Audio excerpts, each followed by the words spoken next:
What's up, guys? One Wicked Supra. Gonna be doing a video.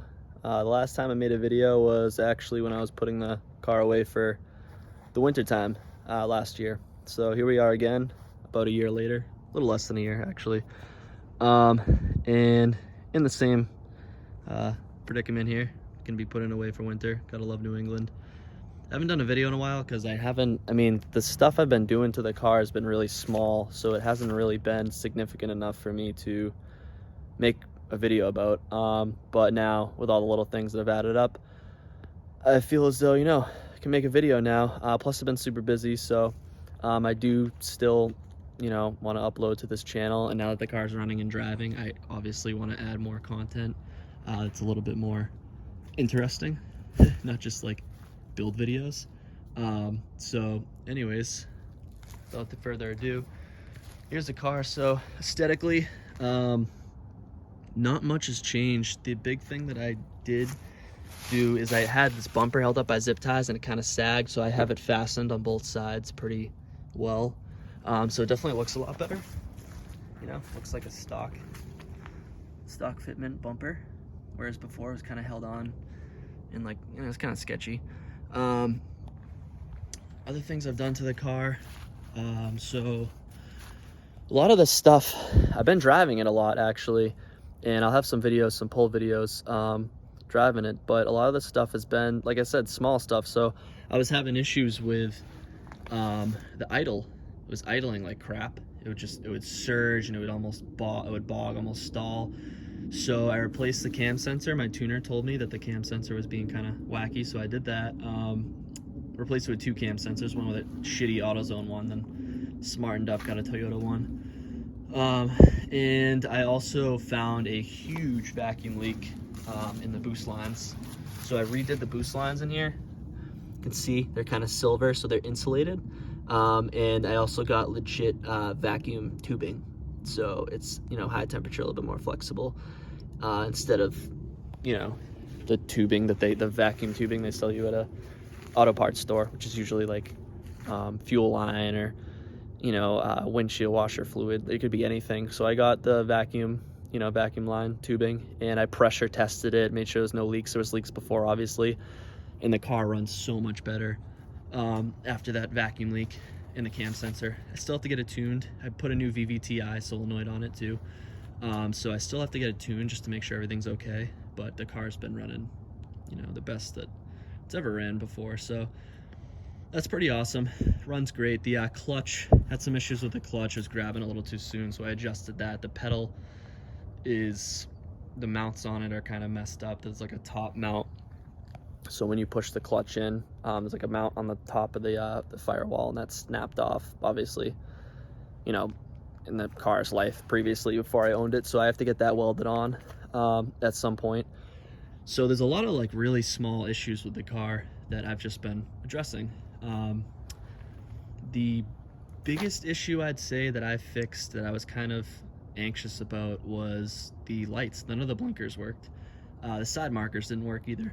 The fog lights didn't work. Nothing worked. The headlights worked. That was it.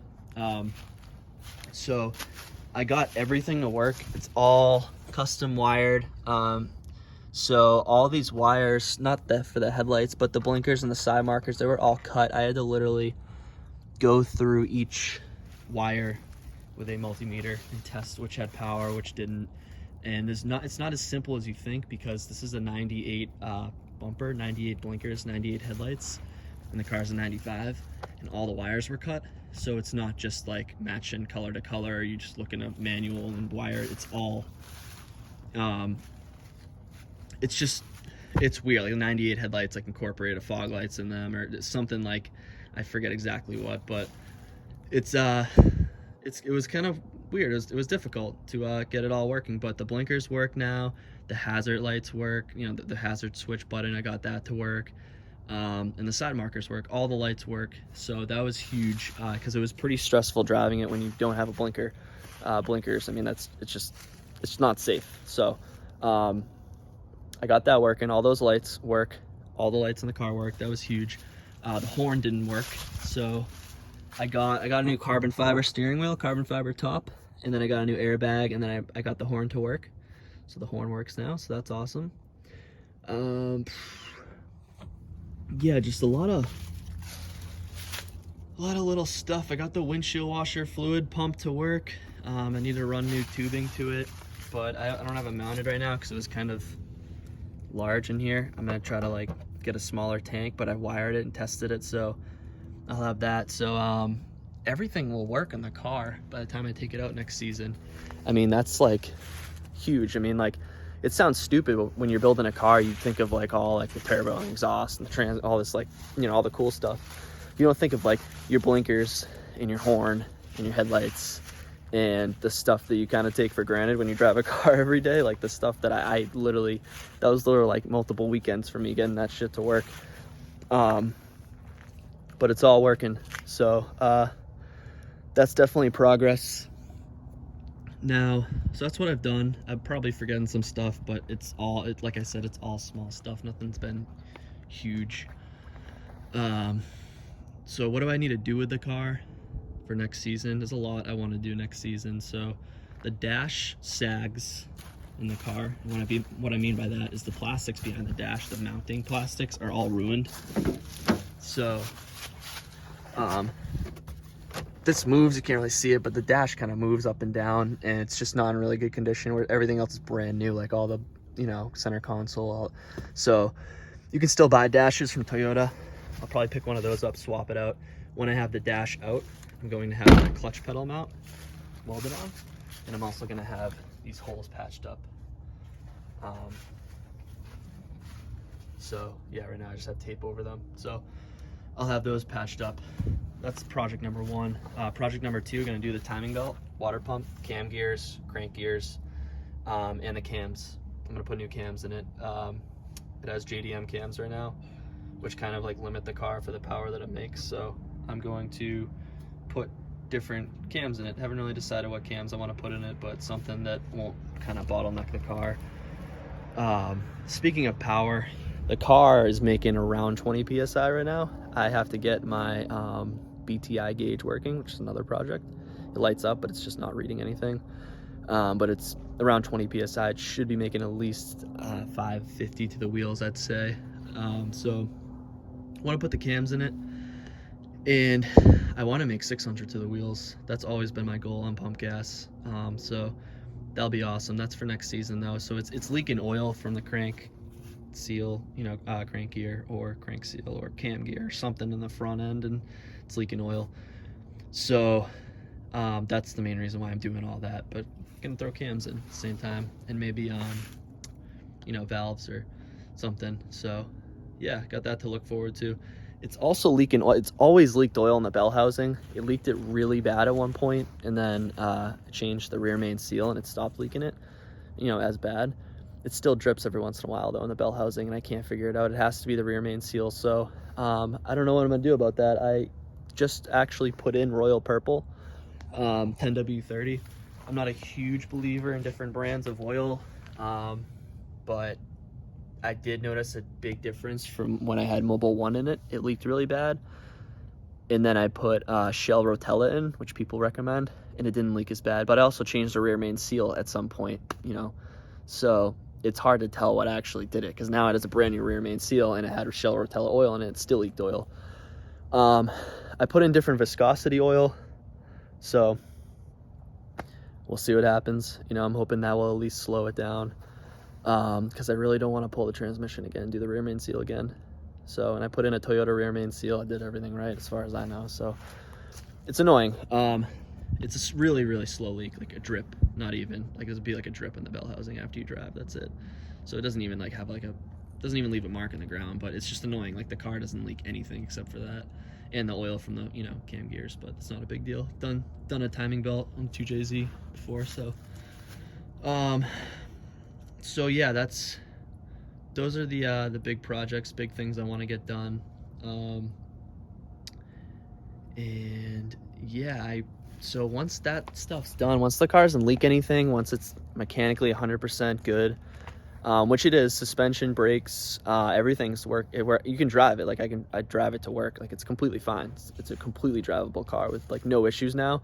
It just has the small stuff wrong with it at this point. So I'm gonna keep pushing, keep grinding, and get this car really to where it deserves to be, which is perfectly mechanically functioning car with everything working on it.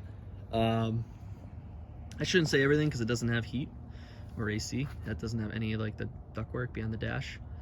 So I'm gonna hook up its temporary heating, heater, electric heater, so I can defrost the window. I don't need heat or AC. It's a Target top. You're not gonna roll the windows down.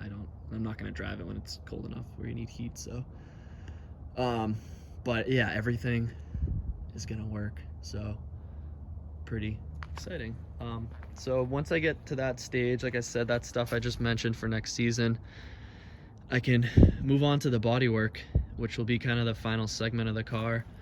The engine bay, I'm really happy with how it came out. I want to do some small stuff, like I want to tidy up the wiring, and there's some holes that have been cut by whoever, previously in the car's life they're just really hacked up. So I want to recut those, and because the engine bay looks really good.